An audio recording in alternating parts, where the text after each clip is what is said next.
அனைவருக்குமே வணக்கம். சற்று முன் கிடைத்திருக்கக்கூடிய ஒரு மிக மிக முக்கியமான செய்தி ஒன்று வெளியாகியுள்ளது.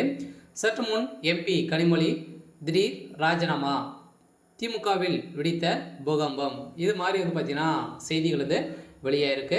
இப்போ சமீப காலத்தில் பார்த்தீங்கன்னா திமுகவில் ஒரு மிகப்பெரிய சம்பவங்களாகவே பார்த்தீங்கன்னா உட்கட்சிக்குள்ளே நிறைய மோதல்கள் ஏற்பட்டு வருது. இந்த நிலையில் திமுகவுடைய கூடாரம் ஒட்டுமொத்தமாக அழியக்கூடிய நிலைக்கு தான் இப்போ தள்ளப்பட்டிருக்கு இல்லையா. இப்போ பார்த்தீங்கன்னா ஒரு பக்கம் செந்தில் பாலாஜி அவர்கள் இல்லாத அமைச்சராக இருக்காரு. அதே மாதிரி பொன்முடி அவர்களும் ராஜினாமா செய்திருக்காரு. அதே மாதிரி மீண்டும் மீண்டும் திமுக இருக்கக்கூடிய அமைச்சர்கள் அனைவருமே நிறைய விஷயத்தில் சிக்கி இப்போ பார்த்தீங்கன்னா ஊழல் வழக்கில் ஒரு மிகப்பெரிய ஊழல் டாஸ்மாக் நிறுவனத்தில் நடந்தது. இந்த ஊழல் வழக்கின் அடிப்படையில் நிறைய அமைச்சர்களும் பார்த்தீங்கன்னா ஒட்டுமொத்த கதையை முடித்திருக்காங்க. இந்த நிலையில் இப்போ கனிமொழி அவர்களுக்கும் அதே மாதிரி உதயநிதி ஸ்டாலின் அவர்களுக்கும் இடையே பார்த்தீங்கன்னா நிறைய வாக்குவாதங்கள், ஏற்கனவே நிறைய பிரச்சனைகள் இருந்துட்டு வந்திருந்த நிலையில் இப்போ அதிரடியாக கனிமொழி அவர்கள் அவருடைய பதவியை ராஜினாமா செய்ய போகிறதாக இப்போ அறிவிப்பு கொடுத்துருக்காங்க. பார்த்தீங்கன்னா திமுகவில் பெரும் பரபரப்பை ஏற்படுத்தியிருக்கு. இதை பற்றி இந்த வீடியோவில் நம்ம முழுமையாக பார்க்கலாம். அதுக்கு முன்னாடி நம்ம சேனலுக்கு இப்போ தான் நீங்கள் முதல் முறையாக வந்திருக்கீங்க அப்படின்னா மறக்காமல் நம்மளுடைய சேனலை சப்ஸ்கிரைப் பண்ணி சப்போர்ட் பண்ணுங்கள். வாங்க வீடியோக்குள்ளே போகலாம். பார்த்தீங்கன்னா இப்போ அமைச்சர் கனிமொழி அவர்களுக்கும் அதே மாதிரி திமுக தலைமையகத்துக்கும் இடையே நிறைய வாதங்கள் ஏற்கனவே பிரச்சனைகள் இருக்குது.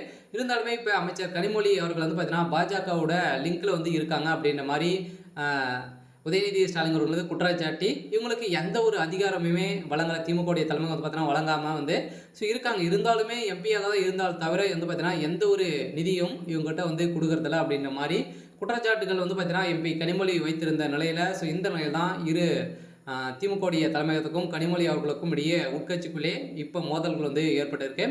எந்த மோதலின் அடிப்படையில் தான் இப்போ பார்த்தீங்கன்னா மிகப்பெரிய கலவரங்களாகவே மாறி இருக்காரு. இப்போ மீண்டும் மீண்டும் திமுக உடையறதுக்கான அனைத்து வாய்ப்புகளே இருக்குது. இப்போ கனிமொழி அவர்களும் ராஜினாமா செய்து இப்போ பாஜகவில் இணைய போகிறதாக ஒரு தகவல் வெளியாகி வருது. ரகசிய பேச்சுவார்த்தையும் நடந்துட்டு இருக்கு. அதே மாதிரி செந்தில் பாலாஜி ஒரு பக்கம் பார்த்தீங்கன்னா அதிமுக இணைய போகிறதாகவும் ஒரு தகவல் வெளியாக இருக்குது. அதே மாதிரி திமுக இருக்கக்கூடிய ஒரு 20 எம்எல்ஏக்களுக்கு மேலே பார்த்தீங்கன்னா மீண்டும் அதிமுக இணைய போகிறதாகவும் ஒரு தகவல் வெளியாகி இருந்த நிலையில் திமுகவில் எந்த ஒரு அடிப்படை தகுதியுமே பார்த்தீங்கன்னா எந்த ஒரு மரியாதையும் கொடுக்காத நிலையை தான் திமுகவுடைய குடும்ப ஆட்சி நடந்துட்டு இருக்கு அப்படின்ற மாதிரி குற்றச்சாட்டுகள் வைத்து இது மாதிரி கனிமொழி அவர்களுக்கும் இடையே உதயநிதி ஸ்டாலின் அவர்களால் அவருடைய வாய்க்கொழுப்பால் இப்போ திமுகவே சல்லியாக உடைய போகுது. இதை பற்றி நம்ம பார்த்தீங்கன்னா அடுத்தடுத்த வீடியோவில் நம்ம பார்க்கலாம். இந்த நிலையில் ராஜினாமா அமைச்சர் கனிமொழி அவர்கள் ராஜினாமா செஞ்சிருக்கிறதாக ஒரு பரவலாகவே தகவல் வெளியாக இருக்குது. இதனால் திமுகவில் ஒரு மிகப்பெரிய பூகம்பம் வெடிக்க போகுது. ஓகே. இன்னைக்கான அப்டேட் இதுதான். மறக்காமல் நம்முடைய சேனலை சப்ஸ்கிரைப் பண்ணி சப்போர்ட் பண்ணுங்கள். தேங்க்யூ.